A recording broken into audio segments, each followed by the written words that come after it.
Claire and Rachel Miller were just 12 years old when they vanished without a trace on a hot summer day in 1975. But 38 years later, what investigators uncovered beneath an old farmhouse would shock the world and rewrite everything anyone thought they knew about their disappearance. The summer of 1975 in the small town of Maple Glen, Pennsylvania, was unusually warm. The sun seemed to blaze down relentlessly, drying out the fields and making the dusty roads shimmer in the heat. People in town talked about the weather more than usual that year, as if the heat itself carried a secret. On the afternoon of July 17th, two sisters, Claire and Rachel Miller, both 14 years old, set out on their bikes with plans to visit the local library. They were identical twins, inseparable since birth, always seen together, their laughter often filling the quiet streets of Maple Glen. Everyone in town knew them. The girls were kind and curious, well liked by neighbors and classmates alike. The Teodor twins had planned to spend the afternoon reading and then ride back home before dinner. Their mother had reminded them not to stay out too late, and their father had promised to fix their bikes the next day, which had been making a strange noise. But after they left, no one saw them again. When the sun began to dip below the horizon, casting long shadows over the town, worry set in. Their parents called neighbors and friends, asking if anyone had seen the girls. The twins' bikes were found abandoned behind an old barn on the edge of town, just a short distance from where the library was. The barn was an old structure, no longer used for farming, covered in peeling paint and surrounded by thick weeds. The sight of the bikes, left without any indication of a struggle or a reason to leave, was puzzling. There were no signs that the girls had fought or tried to escape. Their belongings were still nearby. School books, a small purse, even a bracelet Rachel always wore. It was as if they had simply vanished into thin air. Panic grew quickly in the Miller household. The police were notified immediately, and a search party formed within hours. Volunteers combed the fields and wooded areas, calling out the sisters' names. Dogs were brought in to track scents, but nothing led to any clues. The town's well-meaning citizens set up phone hotlines and distributed flyers, desperate to bring the girls home. The local police worked tirelessly, but with few resources and little evidence, their efforts soon reached a frustrating standstill. Over the next several weeks, search teams expanded their efforts to nearby towns and forests. Helicopters were brought in, and divers checked nearby rivers, but the girls were nowhere to be found. Theories emerged quickly in the community as people tried to explain the unexplainable. Some believed a stranger had snatched the girls, perhaps someone passing through the town. Others whispered of darker possibilities, that someone close to the family might have been involved. But the police had no suspects, and no one came forward with any solid information. The media picked up the story, and for a brief time Maple Glen was in the national spotlight. Reporters interviewed neighbors, family friends, and schoolmates. The town, which had always seemed peaceful and safe, now felt the weight of suspicion and fear. Parents kept their children close, and the community came together to hold vigils and prayer meetings. Despite the hope and determination, months passed without a single lead. The case slowly grew cold.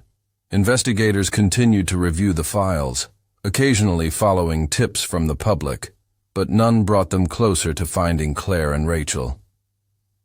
As the years went by, the memory of the missing twins began to fade in the minds of many in Maple Glen. New families moved in and life went on. However, the Millers never stopped searching for their daughters. They hired private detectives, contacted psychics, and traveled to other states hoping to find a trace. Every birthday, holiday, and family event was marked by a painful absence. The girls' rooms remained untouched, their beds still made as if waiting for them to come home. The parents never gave up hope, clinging to the belief that their daughters were alive somewhere, waiting to be found.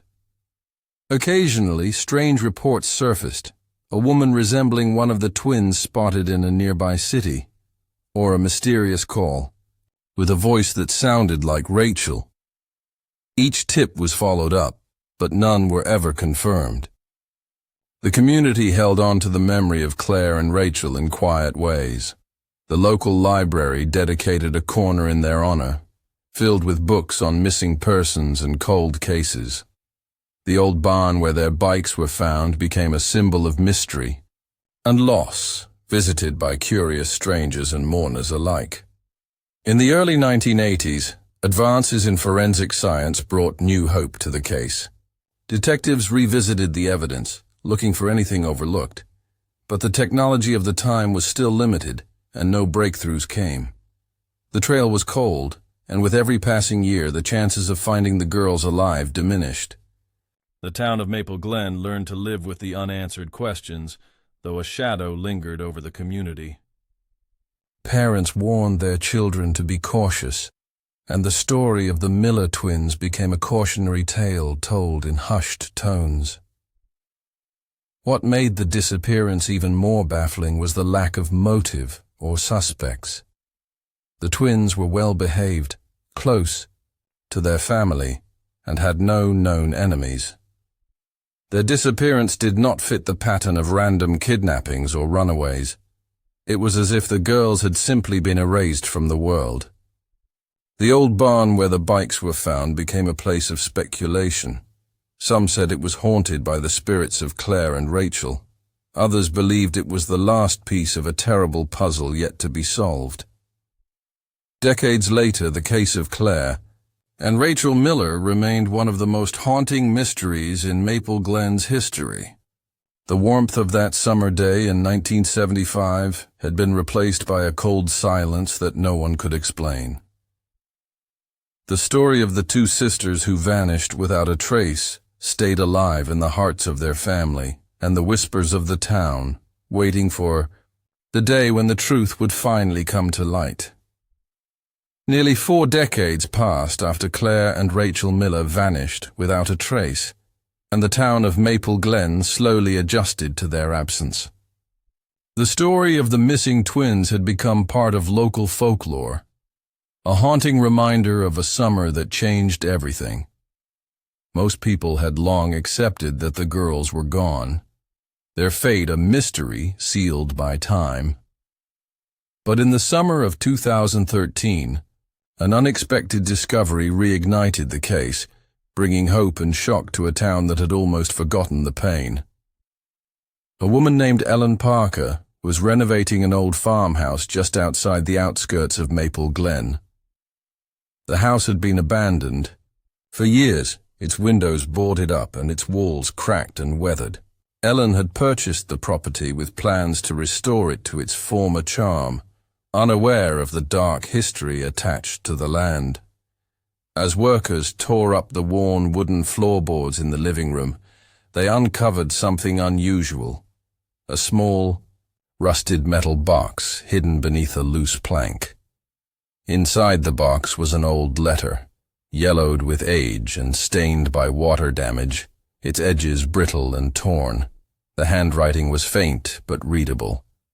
The letter was dated August 3, 1975, only weeks after the Miller sisters disappeared. It mentioned the girls by name and contained chilling words about keeping them quiet and making sure no one finds out. The letter was signed simply with the initials J.H. The discovery sent chills through Ellen, who immediately contacted the local police to report the find. Detectives reopened the case with renewed determination. For years, the name Joseph Harlan had only been a faint shadow in the town's history. Harlan was a reclusive man who had lived in the farmhouse where the letter was found until his death in 1992. He had a criminal record for minor offenses, but nothing linked him to any violent crime or, more importantly, to the disappearance of the twins. Yet this letter suddenly painted a very different picture. Investigators began to dig deeper into Harlan's life. Neighbors described him as quiet and distant, someone who kept to himself and rarely interacted with others. He lived on the edge of town, far from the bustling center, and was considered strange but harmless. But the letter hinted at something far more sinister, a connection to the girl's disappearance that had never been suspected before. The farmhouse became the focus of a detailed investigation. Authorities searched every inch of the property, with the help of forensic experts, cadaver dogs, and ground-penetrating radar.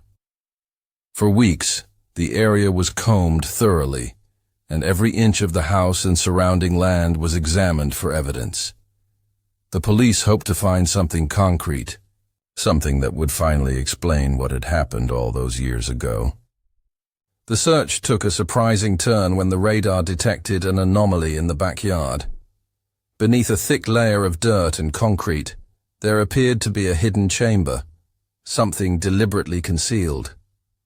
Excavation began cautiously, as the discovery could provide answers or raise more questions. The excavation crew worked slowly, chipping away at the concrete and uncovering a wooden door, sealed and worn by time. It was clear this space had been meant to stay hidden. When investigators opened the door, they found a small underground room. Inside were several wooden crates, old and rotting, but surprisingly intact after all these years. What lay inside changed the course of the investigation forever. 2 of the crates contained human remains, carefully packed and preserved in a way that suggested someone had taken great care to hide them. The remains were sent immediately to the medical examiner for identification. Dental records and forensic analysis confirmed the identities. The remains belonged to Claire and Rachel Miller. The discovery stunned the community and shocked investigators. The sisters had been buried just a few miles from where they had disappeared, hidden beneath the very land that once seemed peaceful and innocent. The medical examiner's report revealed even more unsettling details. The twins had died within days of their disappearance, but the cause of death was not straightforward. There were clear signs they had been restrained and kept alive for several days in captivity before their deaths. This was no random kidnapping. It was a calculated and cruel crime. Questions flooded the minds of those following the case. How had this chamber gone unnoticed for so many years? Why had the sisters been hidden so close to town, so near the places they had once known? And most puzzling of all, what connection did Joseph Harlan have to the girls and their family? Digging into Harlan's background revealed a complicated family history that no one in Maple Glen had been aware of. It turned out Joseph Harlan was not just a strange loner. He was the estranged uncle of Claire and Rachel. The Miller family had never spoken publicly about this connection, choosing instead to distance themselves from him years before the girls were born. Harlan had struggled with mental illness, including periods of institutionalization during the 1960s, and after his release, he lived a quiet life on the edge of town. He had little contact with his family and was often the subject of rumors. However, investigators found evidence that Harlan had been watching the twins for years, from a distance. Photographs of Claire and Rachel were discovered in the basement of the farmhouse, some clearly taken without the girls knowing. This suggested that Harlan's obsession with his nieces was deeper and more troubling than anyone had imagined. The crime was no spur-of-the-moment act. It had been planned and carried out with cold calculation. Despite the growing evidence, one detail about the letter puzzled the detectives. It had been hidden beneath the farmhouse floorboards. But why? And how had it survived all these years, without being found? Moreover, why had it been left behind at all, as if meant to be discovered? As investigators searched for answers, they came across another startling clue. Forensic testing revealed fingerprints on the letter that did not belong to Joseph Harlan. Instead, the prints matched those of a woman who had lived nearby in the 1970s, a neighbor named Marilyn Crowley.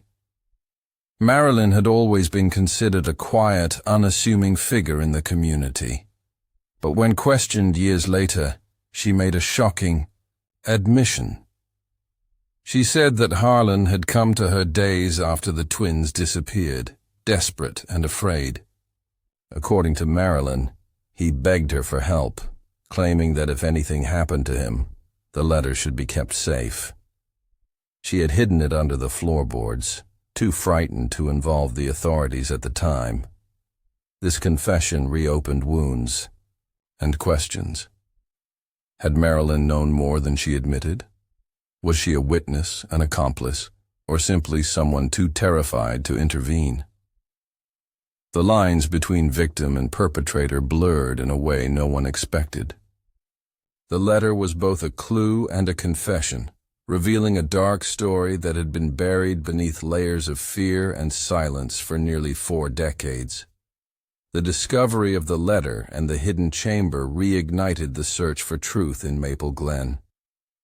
After years of silence, the story of Claire and Rachel Miller had returned, haunting and impossible to ignore.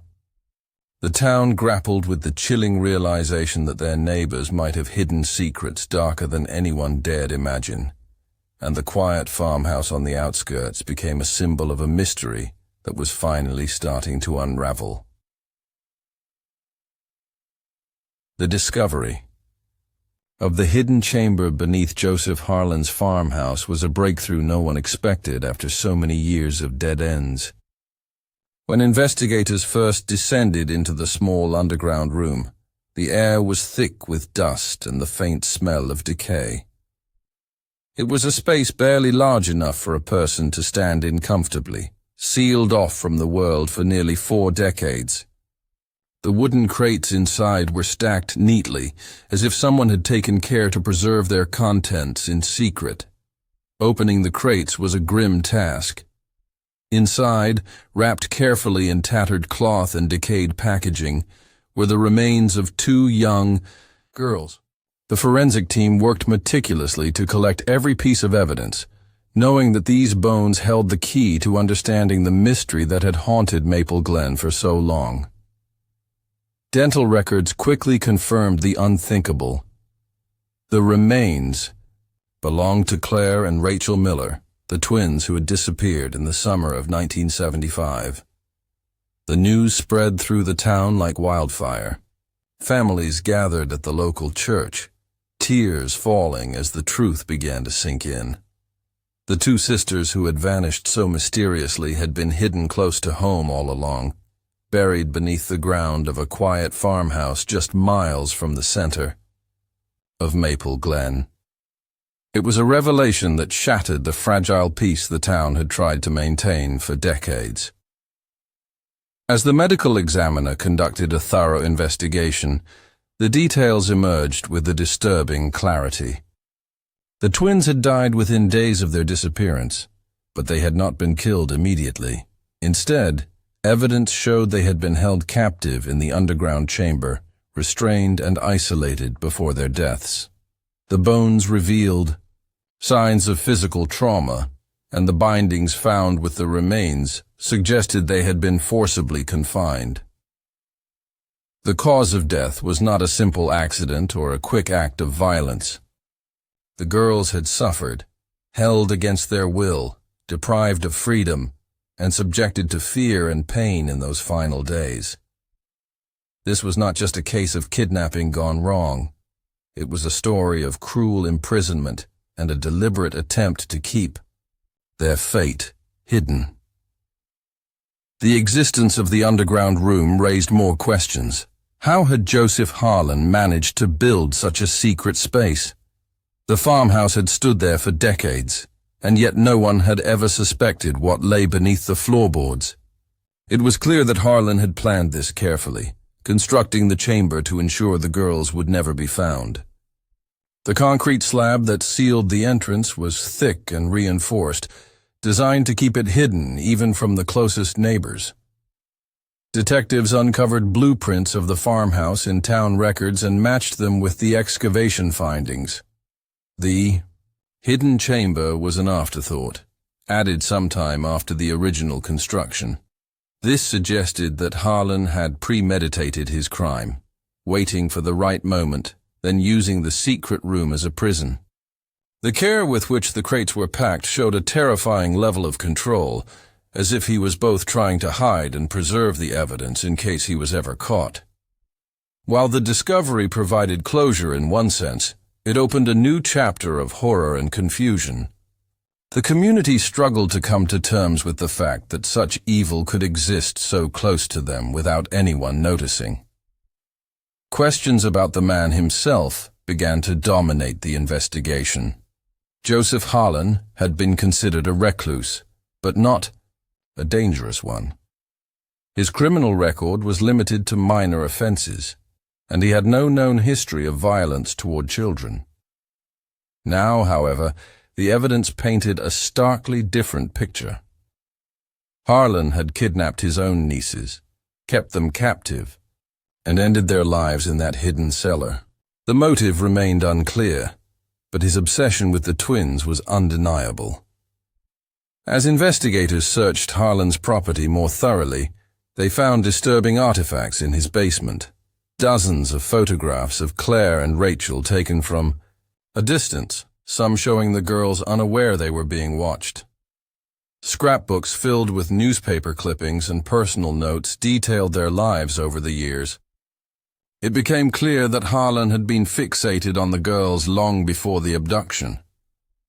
Neighbors recalled seeing him lurking near the Miller's home or following the girls when they rode their bikes through town. Despite his apparent isolation, Harlan was closer to the family than anyone had imagined, but no one suspected he could commit such a heinous crime. Yet even with these revelations, one question remained. How had the letter discovered beneath the farmhouse floorboards come to be there? If Harlan had been the mastermind behind the kidnapping and murder, why leave behind such an incriminating document? The letter's existence suggested someone else was involved, or at least aware of the crime. Further forensic analysis of the letter uncovered fingerprints that did not belong to Harlan. Instead, they matched a woman named Marilyn Crowley, a neighbor who had lived nearby in the 1970s. This discovery sent shockwaves through the investigation. Marilyn had always been seen as an ordinary resident, quiet and uninvolved in town affairs. When confronted years later, Marilyn confessed that Harlan had visited her shortly after the girls disappeared. He was frantic, asking for help, and telling her to keep the letter safe. She claimed she had been terrified and unsure what to do, so she hid the letter beneath the farmhouse floorboards, hoping no one would ever find it. Marilyn's confession complicated the case. It suggested she knew more than she admitted, perhaps even played a role in concealing the crime. The line between witness and accomplice blurred, but with little physical evidence against her and considering her advanced age, authorities hesitated to press charges. The hidden chamber beneath the farmhouse became a symbol of buried secrets and dark truths. What started as a search for two missing girls had uncovered a tale of obsession, imprisonment, and betrayal. The discovery forced the community to confront the reality that evil could lurk in the most familiar places. For the Miller family, the discovery of their daughter's remains brought profound grief, but also a measure of closure. After all those years of uncertainty, they finally knew what had happened to Claire and Rachel. The pain of loss remained, but at least the mystery was no longer a haunting question mark. The case of the Miller twins became a chilling reminder of how long dark secrets could remain hidden, how the truth sometimes waits decades before it is revealed. And while the underground chamber was finally opened, the emotional wounds it exposed would never fully heal. Even as the investigation closed this chapter, many wondered if there were more secrets yet to surface, if the story of those two sisters was truly over. The hidden room beneath Joseph Harlan's farmhouse was a stark testament to the lengths someone would go to hide their crimes, and a grim warning that sometimes the most terrible truths lie just beneath the surface, waiting to be uncovered. The uncovering of the hidden chamber and the discovery of Claire and Rachel Miller's remains brought new intensity to the investigation, but it also opened up a wider web of questions. The truth about Joseph Harlan's role was becoming clearer, yet the full story remained elusive. Authorities realized that the case was far from over, and that understanding what had happened required digging deeper into the shadows of the past. Following the revelations about Harlan's obsession and the grim fate of the twins, investigators focused on his connections and the people around him. They examined his background thoroughly, uncovering a life marked by isolation, mental illness, and fractured family ties. Joseph had been institutionalized multiple times during the 1960s for severe psychiatric conditions, including paranoid, delusions, and obsessive behavior. Medical records painted a picture of a man struggling with inner demons, someone who had fallen between the cracks of a healthcare system ill-equipped to help him. Despite his challenges, Harlan managed to live quietly on the outskirts of Maple Glen for years. But as detectives spoke to neighbors and acquaintances, a pattern emerged. Several people recalled strange incidents involving Harlan, often dismissed at the time as odd behavior but now seen as possible warning signs. One neighbor remembered hearing the muffled sound of children crying late at night coming from Harlan's farmhouse. Another mentioned seeing him hauling large crates from the basement under the cover of darkness.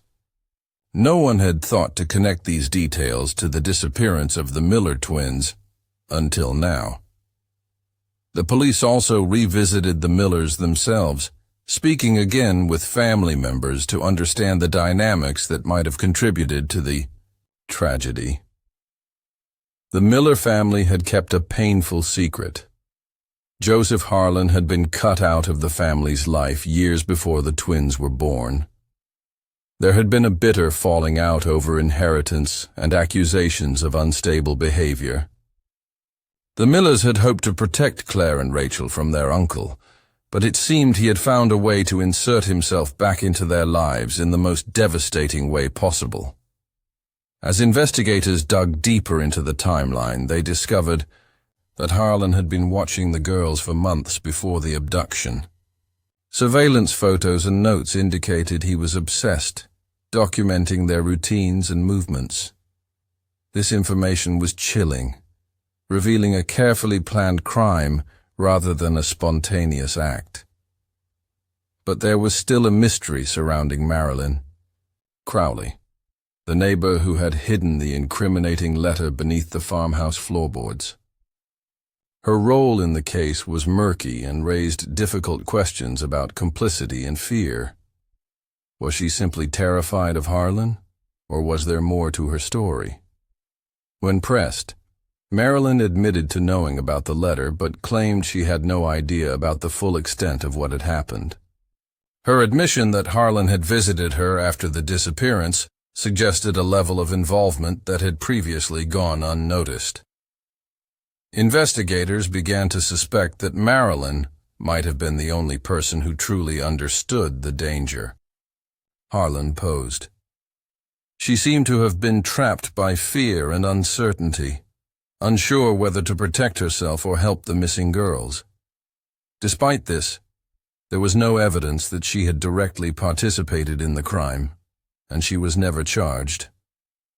Still, Her silence for so many years weighed heavily on the community, sparking debates about responsibility and courage.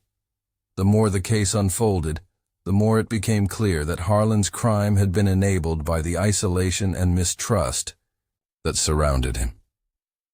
The town's reluctance to confront uncomfortable truths, combined with the limited resources of law enforcement at the time, had allowed the tragedy to remain hidden for decades.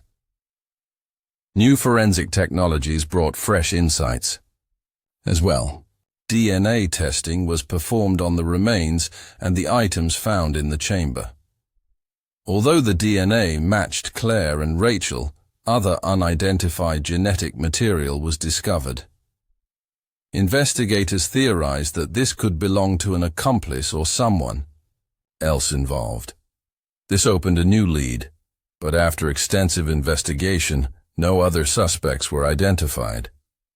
The possibility that Harlan had acted alone remained the strongest conclusion. During the investigation, detectives also found a journal in Harlan's farmhouse filled with rambling entries. The journal revealed his disturbed mind, including obsessional thoughts about control and power. In some entries, Harlan wrote cryptically about silencing the past and protecting the family name. The tone was disturbing and suggested that he believed his actions were justified in some twisted way. One entry stood out, a passage dated just days before the twins' disappearance. It described Harlan's growing frustration and fear of being found out. The journal ended abruptly, leaving investigators to wonder if Harlan had planned more crimes or if his capture was imminent. Despite this grim portrait, the community struggled with the question of how to remember the sisters and what lessons the tragedy held. Some wanted to forget the past, hoping that closure would come from silence. Others insisted on keeping the memory alive through public memorials and educational programs, using the story to raise awareness about mental health, child safety, and the importance of vigilance. In the months following the discovery, the Maple Glen community came together in ways that hadn't happened in years. A memorial garden was established near the site of the old barn where the twins' bikes had been found so many years before. The garden featured plaques and flowers, offering a peaceful place for families to remember Claire and Rachel. Local schools incorporated lessons about the case into their curriculum, emphasizing the importance of speaking up and looking out for one another. Meanwhile, law enforcement agencies worked to improve their protocols for missing persons cases. The Miller twins' story became a catalyst for change, leading to better communication between towns and enhanced training for officers. Investigators hoped that future disappearances would be solved more quickly, preventing other families from suffering similar heartbreak. Yet despite all the progress and reflection, some questions remained unanswered. How had Harlan's mental illness been overlooked for so long? Could the tragedy have been prevented if more support had been given to him or his family? And what about the mysterious unknown DNA? Did it point to someone else who had slipped away from justice? The case also raised difficult ethical questions about privacy and the treatment of individuals with mental health issues. Many in Maple Glen wondered how a man like Joseph Harlan could have fallen through the cracks so completely, allowing his obsession to turn deadly. At the same time, there was a recognition that mental illness alone did not explain the cruelty inflicted upon Claire and Rachel. In the end, the story of the Miller twins became a cautionary tale about secrets, silence, and the dangers of isolation. It showed how fear and denial could allow darkness to grow unnoticed, how families and communities sometimes fail to protect their own. But it also demonstrated the power of perseverance, truth, and remembrance. After nearly 40 years, the case had finally been brought into the light, a painful but necessary step toward healing. As the investigation closed, the Miller family held a private burial for Claire and Rachel, laying the sisters to rest, with dignity and love. The town of Maple Glen, forever marked by their story, vowed never to forget the twins who vanished on a hot summer day and the dark truth that had remained hidden beneath the surface for so long. The legacy of Claire and Rachel Miller would live on, not only as a mystery solved, but as a solemn reminder of the fragility of innocence and the enduring need for justice. With the discovery of the Miller twins' remains and the chilling revelations about Joseph Harlan, the case that had haunted Maple Glen for nearly 4 decades finally reached its most critical phase. The truth was out, but the story was far from over. The town, the family, and investigators faced a complicated journey toward closure, justice, and healing. What followed was a mixture of legal battles, emotional reckonings, and difficult questions that echoed long after the case closed. Once the remains were identified and the underground chamber uncovered, the authorities moved quickly to build a case against Joseph Harlan posthumously. Although Harlan had died in 1992, law enforcement wanted to ensure the full extent of his crime was understood and documented. They hoped this would provide a sense of justice for the Miller family and the community, even if the man himself could no longer be held accountable in court. The investigation expanded to include every detail of Harlan's life in the years before and after the abduction. Authorities collected evidence from his personal belongings, diaries, letters, and photographs. Each new discovery painted a disturbing portrait of a man consumed by obsession and darkness. Yet beyond his crimes, the case also exposed systemic failures in mental health care, law enforcement, and community vigilance that allowed such tragedy to occur. The Miller family found some relief in the closure the discovery provided, but the pain of loss remained deep and raw. For years, they had lived in uncertainty, wondering what had happened to Claire and Rachel. Now, knowing the truth brought sorrow mixed with relief, a heavy burden lifted by the finality of answers. They worked with the police and media to keep the memory of the twins alive, hoping to prevent similar tragedies in the future. As the story gained attention beyond Maple Glen, it sparked discussions on a national level about missing children cases and mental health awareness. Journalists, advocates, and law enforcement professionals examined the case to understand how such a prolonged mystery had gone unsolved for so long. The Miller twins story became a catalyst for change, inspiring new policies focused on early intervention and improved communication between families, communities, and law enforcement agencies. Among the many changes prompted by the case was the establishment of a specialized task force in Maple Glen dedicated to cold cases. This group of detectives, psychologists, and forensic experts was charged with reviewing unsolved disappearances and murders in the region, using modern technology and investigative methods unavailable in previous decades. The task force worked tirelessly, motivated by the hope that no family would have to endure the uncertainty faced by the Millers. In parallel, the community of Maple Glen sought to heal from the wounds left by the case. Public memorials and commemorations became important moments for reflection and solidarity. The memorial garden established for Claire and Rachel grew to include annual remembrance events, drawing visitors from near and far. These gatherings provided a space for people to share stories, offer support, and raise awareness about child safety. Local schools incorporated lessons about the case into their curriculum, teaching students not only about the tragic events but also about the importance of vigilance, empathy, and community responsibility.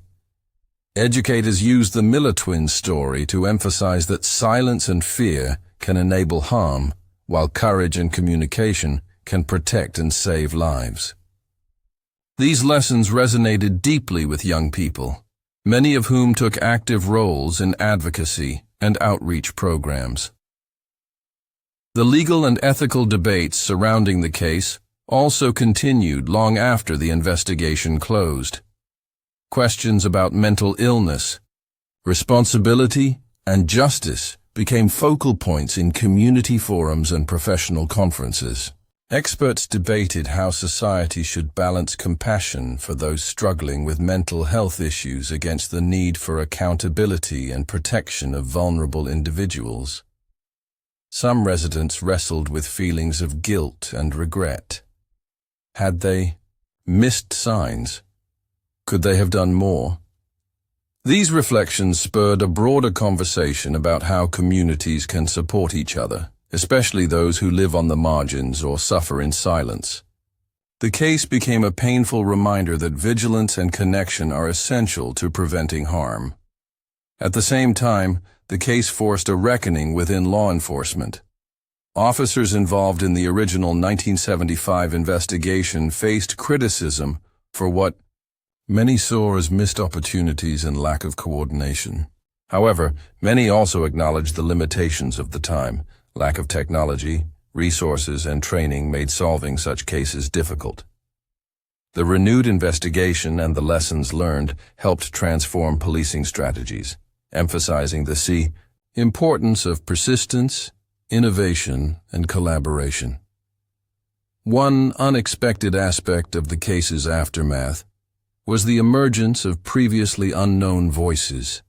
Survivors of other crimes and families of missing persons reached out to share their stories and seek justice. The Miller twins' case became a symbol of hope, that no case is truly cold, and that truth, no matter how deeply buried, can be uncovered. In the midst of this, the story of Marilyn Crowley lingered as a haunting subplot. Her decision to hide, the letter, whether out of fear or misplaced loyalty, raised uncomfortable questions about bystanders' roles in preventing or enabling crimes. Though she was never charged, her involvement highlighted the moral complexities surrounding such tragedies. Her story became a cautionary tale about the consequences of silence. Despite the darkness, the story also revealed the resilience of human spirit. The Miller family's courage in confronting their pain and their commitment to keeping their daughter's memory alive inspired many. Their advocacy work helped bring national attention to the plight of missing children and the urgent need for systemic change. Years later, Maple Glen remained a place marked by the tragedy, but also by the strength of its community.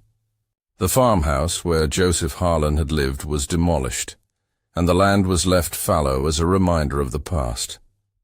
The site became a quiet space where people could remember the lives lost and reflect on the fragility of safety and trust. The tale of the two sisters who vanished in 1975 and the shocking discoveries made 38 years later remains one of the most haunting true crime stories of its time. It is a story of innocence lost and darkness hidden beneath ordinary lives. It is also a story of truth emerging from silence, of a community confronting its demons, and of hope rising from grief. Claire and Rachel Miller's legacy is not only the tragic end they suffered, but the awareness, change, and vigilance their story inspired.